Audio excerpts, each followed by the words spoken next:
Olá pessoal, sejam muito bem-vindos e hoje eu vou fazer um vídeo um pouco diferente para vocês, falando sobre como comprar um carro com mais de 10 anos de uso.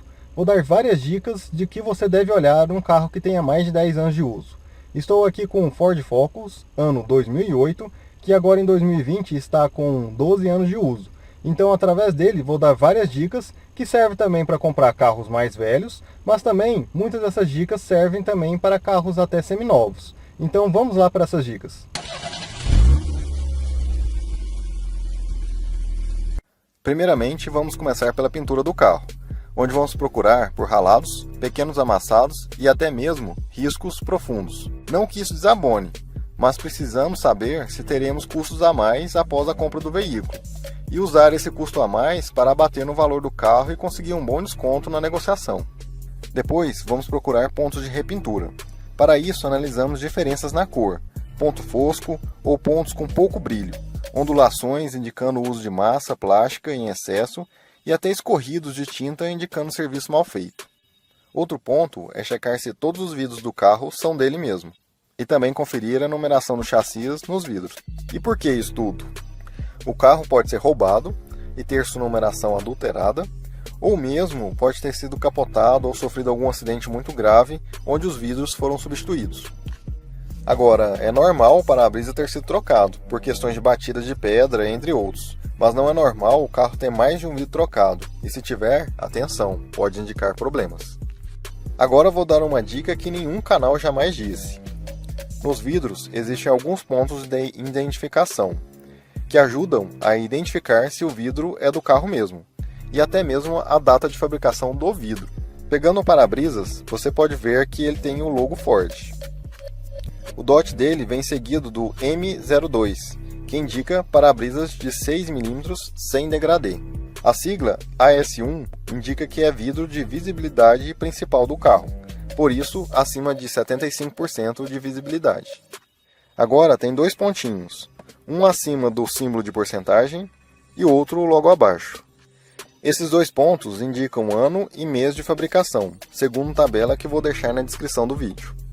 Agora, esse vidro é fabricado na Argentina, então existem alguns pontos de identificação que somente são utilizados na Argentina, diferente dos pontos de identificação dos vidros fabricados no Brasil. No vidro lateral, o M11 indica vidro de 6 mm, e a identificação AS2 indica que é vidro de visibilidade secundária, por isso 70% e não 75%. Mas o importante mesmo não é saber a data, é observar se os dados coincidem em todos os vidros, o que indica que se os vidros são do carro mesmo. Agora voltando à pintura. Uma dica que dou para auxiliar na identificação de diferenças de pintura é pegar uma folha sulfite e fazer um corte ao centro. Depois use ela colocando no encontro das partes do carro, como estou demonstrando. Assim, você consegue identificar com mais facilidade as diferenças de pintura entre uma peça e outra, caso exista. Mas não fique muito preso a isso, pois muitos pintores automotivos costumam fazer a técnica de puxar a pintura. Mas o que é isso? Essa é a técnica de pintar um paralama, por exemplo, e puxar para as portas, fazendo tipo um degradê para disfarçar a diferença da cor. E para tentar pegar esse tipo de serviço, coloque o carro no sol e acompanhe bem de perto toda a carroceria do carro, tentando identificar pontos que possam existir diferenças na pintura. Nesse carro em específico, existe uma repintura no para-choque traseiro, apenas. E não pela tonalidade, mas consiga identificar pela diferença de textura da peça. Agora também fica atento à marca do pneu. Eu costumo fugir de carros que usam pneus Xing Ling ou remoldados. E por que eu adoto esse procedimento? Porque se o antigo dono economizou nos pneus, que são itens de segurança, com certeza economizou na manutenção do carro como um todo, deixando de trocar o óleo nas quilometragens corretas ou até mesmo deixando de fazer manutenção, que seria importante para o bom funcionamento do veículo. Agora só uma pausa para um ponto bem importante. Quando você for comprar qualquer carro, você deve ter muita atenção com relação à estrutura do carro, principalmente se ele sofreu colisões que abalaram a estrutura do carro. Procure observar os pontos de solda da frente do carro, observando se existe uniformidade na calefatação do carro para saber se são originais de fábrica ou não. Na traseira, você vai adotar o mesmo procedimento, observando bem a junção da caixa de estepe, Também observar o painel traseiro, a integridade dele, os pontos de solda, a calefatação e no assoalho do porta-malas, se realmente não existe nenhum sinal de tentativa de desamassar.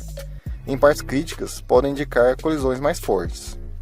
Observe também os espaçamentos das portas, se existe uma uniformidade entre eles, e se os espaços são os mesmos em uma porta e outra. Observe também muito bem o capô e o porta-malas, se os espaços entre o capô e o paralamas estão bem proporcionais, e se tem indício de troca da peça. Outra dica importante é olhar os pontos de corrosão. Olhe nos pontos mais comuns, como a caixa de rodas e a caixa de ar do carro, onde costuma acumular sujeira e até mesmo infiltração de água por ali. E uma atenção muito especial, principalmente no assoalho.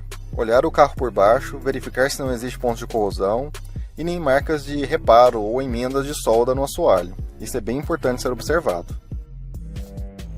Essa dica ela é válida para carros com mais de 10 anos de uso ou para carros que circulam muito em regiões de litoral, porque com 10 anos de uso ou mais, os carros já começam a aparecer os primeiros pontos de corrosão.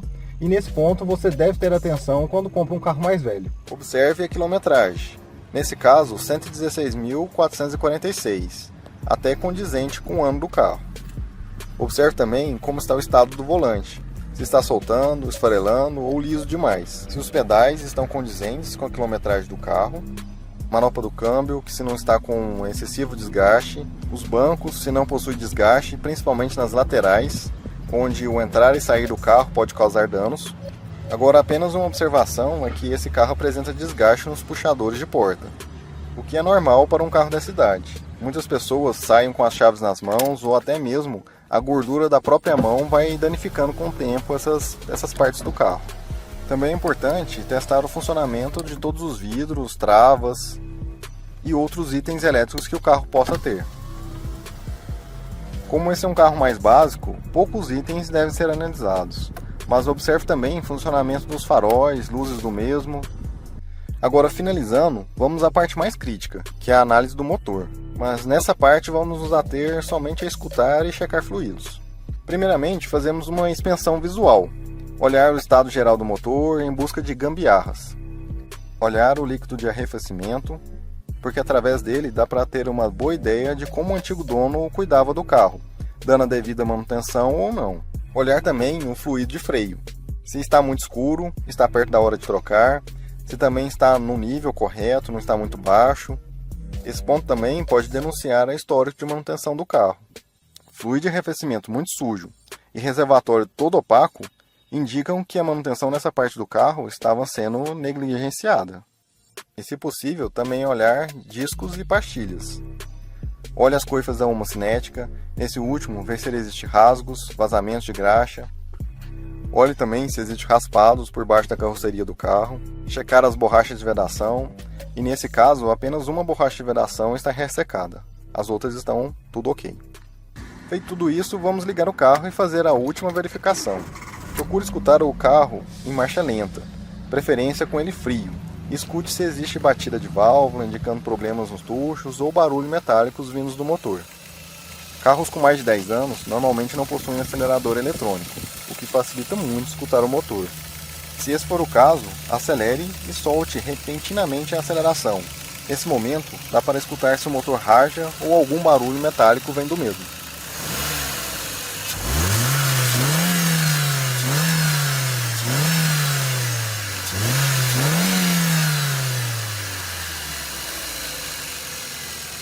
Depois, cheque no escapamento se existe vestígio de óleo ou fuligem. No caso desse carro aqui, apenas água mesmo, que é normal do combustível. Espero que essas dicas tenham sido úteis para vocês. E se assistiu até aqui, é porque gostou do vídeo. Então deixa seu like aí, inscreva-se no canal e compartilhe esse vídeo com aquele amigo seu que é apaixonado por carro.